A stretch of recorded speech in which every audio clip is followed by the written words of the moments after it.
జగదీశ్వర్ రెడ్డి గారి గొంతు నొక్కడం అంటే ఇది జగదీశ్వర్ రెడ్డి గొంతు నొక్కడం కాదు, ఆయన ఒక్కడికి జరిగిన అవమానం కాదు.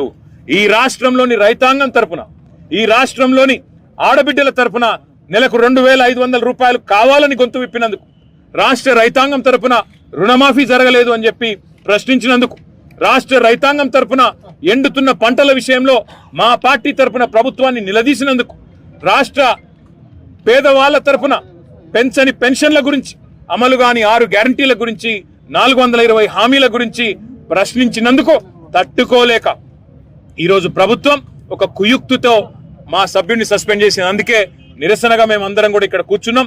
ఇవాళ వాళ్ళు అనుకుంటా ఉన్నారు కేవలం ఒక గొంతు నొక్కినంత మాత్రాన, శాసనసభలో మా పార్టీ యొక్క సభ్యుడి యొక్క ప్రసంగానికి అంతరాయం కలిగించినంత మాత్రాన ఏదో సాధిస్తామని చెప్పి వాళ్ళు భ్రమపడతా ఉన్నారు.